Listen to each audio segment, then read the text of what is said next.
Action. I'm H. Brown. This is the Bulldog Hour. We're going to be doing this once a week. Tony Dorenzo behind the camera over there, producer and artiste extraordinary, will have some of his sketches on today.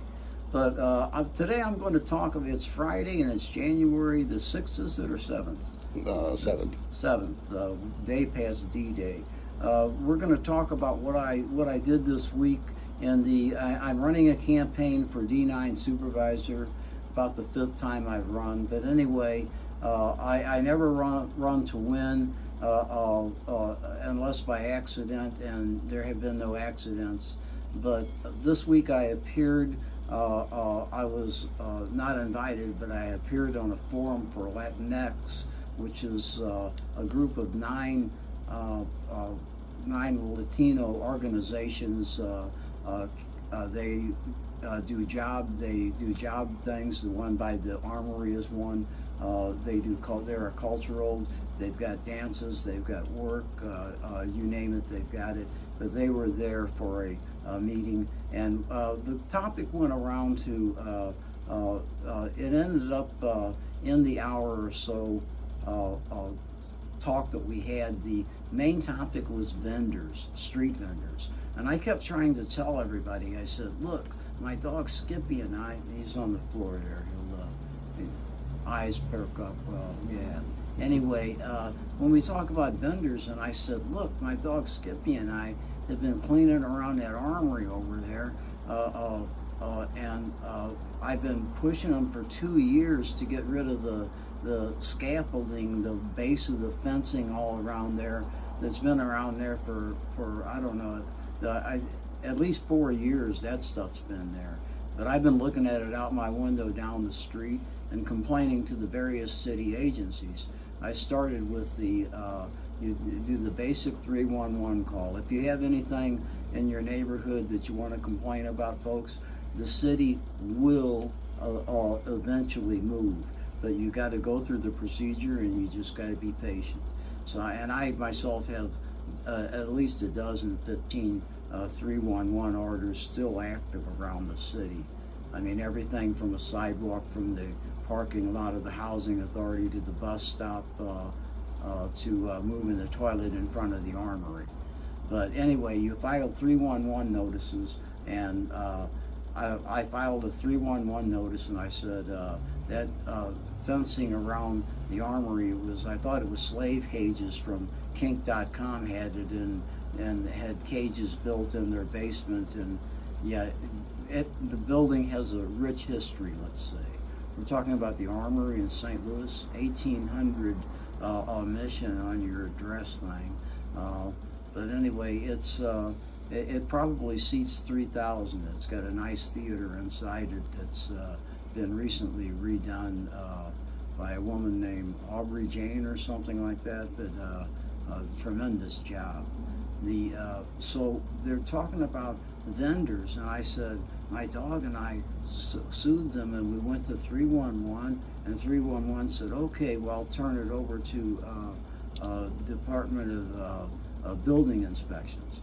And because it was a combination of a trash complaint, because we picked up unbelievable piles of garbage and shit and everything you can imagine back there over the last couple of years. But pick them up, put them in the Orange City bags, drag them to the corner, and the city will pick them up. So that's the way I've kept it. The building owner did nothing at all.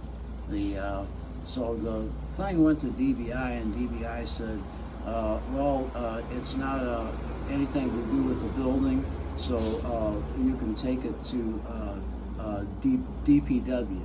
So I took it to DPW, and they said, and boy, DPW's got the worst and the best of all worlds. They got tremendous artisans in concrete and the like. Then they got people that sit on their ass and do nothing or get in the way. Let's concentrate on the artisans here. But I get along with the other type too. I worked in 3 city agencies, and I worked on a line truck in St. Louis for what would you call them, the lighting division, street lights. And there were 4 of us, and we spent half of our time parked in a park playing cards and softball, and some of the guys would steal. Anyway, that's a long story, long way back.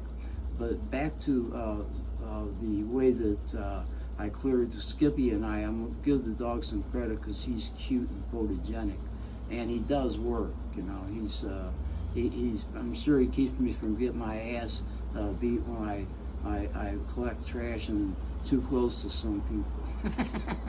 But it's so. We got to DBI, and DBI said, nah, it's on private property. And so it's on private property, so send it to planning.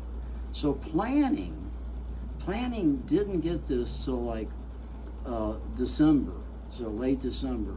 And you talk about helpful. I mean, they gave me the links to trace the building's history all the way back.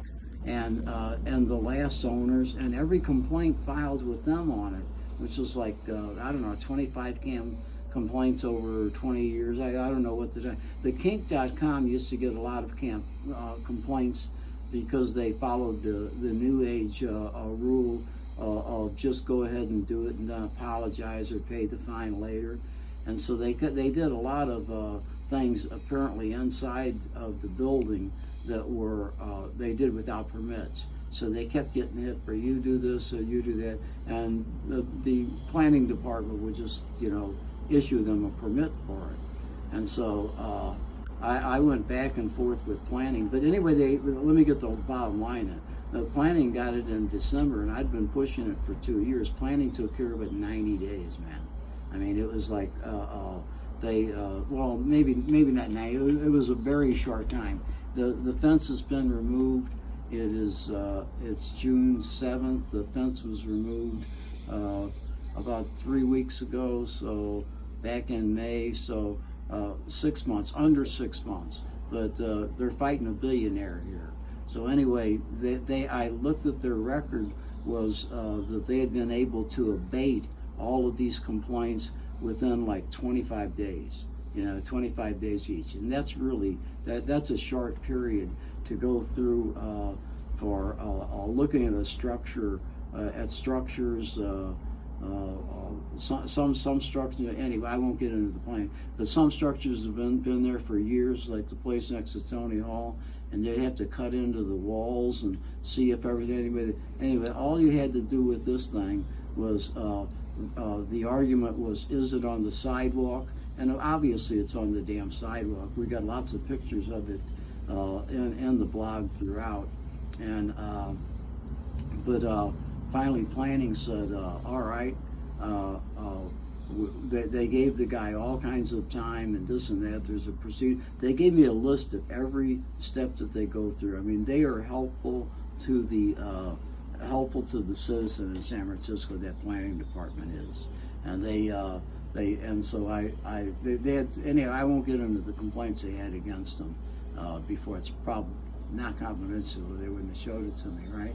No, but anyway, I got a call or I got an email a few weeks ago, and they said, Mr. Brown, your complaint has been upheld. And it's a 4-page document, and it says, basically it said, we have confirmed the complaint, and therefore we're going to charge you, AJ Partners out of Chicago, $2,172 or $92.26, I think it was. I got a pretty good memory. But they charged them that money for the inspection. And so they said, and if you don't have it out within 15 days, we're going to charge you $1,000 a day. And so I'm saying to myself, this is fucking incredible. Of course, the bad energy on the other shoulder says, just a minute, man. This guy's a billionaire. He's gonna, and the building's for sale. So he's just gonna throw this in, ignore it, and throw it in with the exchange of the building and just leave it. And you know what? Within 3 days, they came in and took down every bit of that fencing. You know, it was really amazing. You're at 10 minutes right now. And well, We're at 10 minutes, folks. We usually don't go that long, but the main thing that I wanted to get into this this section, and I don't want to go. I probably want to keep these to 5 minutes, so this will be a long one. But anyway, let me say the main thing that I wanted to get into this is that we have space for the vendors that were talked about the other night at Latinx. So everybody out there watching any media, push that. Tony, be sure to get a good shot of behind that. That's a good shot of there. Behind you all the way, yeah. Folks, that's hundreds of feet. Give them 10 feet each and just mark it on the sidewalk. And you've got people will, believe me, vendors will police themselves if you got them a painted off space with their goddamn number on it. Okay, but I'm going to sign off on behalf of Tony Lorenzo, behind the camera, behind all the productions, behind the sketches, behind the sculpture, behind all of that bullshit and show your business card and stuff. Yeah, let me show my business card. You got it on you? Yeah, of course I do. Oh, look, you got a new business card.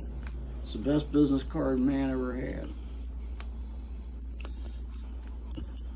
And it's tough to get out of the wallet. Not like quick draw withdraw. Look at that. Look at that. We'll focus on the card. There you go. Because you were in focus afterwards. Hey. He's moving along in politics. I'm telling you. The thing is, I've got, of the candidates running, should I talk anymore? No? Go ahead. Of the candidates running, it's I can't. I'm torn between Roberto Hernandez and his history in the neighborhood, but everybody keeps writing me and telling me he's got an attitude and blah blah blah and this and that, and I think the most important thing is that your supervisor, like Matt Gonzalez and Chris Daly, used to invite everybody into their office once a month for a wine and cheese party, and that was cool. No, Mercurini kept it on, but I don't think anybody does it at City Hall anymore. But District 9 should have a District 9 party once a month in McLaren Park on Jerry Garcia Theater. Wouldn't that be great? Once a month you could do that. New supervisors should do that. But what the new supervisor should do is, first of all, agree to rehire the staff of the old supervisor, because that staff has been there since compost, and I think that'd be kind of neat. Of course, you have to repurpose them and all that. But the candidates going now, it looks to me like, oh by the way, your very H. Brown Bulldog right here, first in the city to get certified for the ballot. Everybody else in the city, all 95 candidates said pending, right down, pending. Still? Pending. And I know I haven't gone back. No. Monday, that's what it was. Yeah. But I asked Fielder on stage, I said, you're a major candidate. Why haven't you been certified on the ballot yet? And she said, we got to wait for the papers to go through for endorsements, the endorsed people. And so, not having any endorsements, and I didn't have to fill out all the money forms because I don't have any money. You know? And they said, what Chinese name do you want? I said, anyone will do, you know, Blabbermouth. It was Blabbermouth taken, you know? No, I was, it took me a week to get the signatures, and it was a bitch, man. I mean, I ended up getting 31 and 20 good, and when it was 20 good, we stopped. But I gave myself an extra 2 weeks to get them, because as soon as they gave us the thing, I started working to get signatures, because I didn't have to do anything else except write my resume. Where's my resume? I should hold that up and get it. That's a real crowd pleaser. Well, your props aren't here, so next time we're going to cut off. We're going to cut off? Yeah. So go ahead, cut off. Okay. First, let me get this. You can follow H. Brown around the house because I don't want to stall the film. H. Brown's Castle, the dog. Micro. Where's this best for a background? Okay, they can see it. They can read it. Okay. Oh, it's you can't take a picture of. Well, no, never mind, because I've got it. I've got a hard copy right here. But Can't add a picture into the film when it's live like this. Anyway, the reason that we're doing this, the reason that Tony and I started this, and this was all Tony's idea, of course, is because I'm a candidate for D9 supervisor.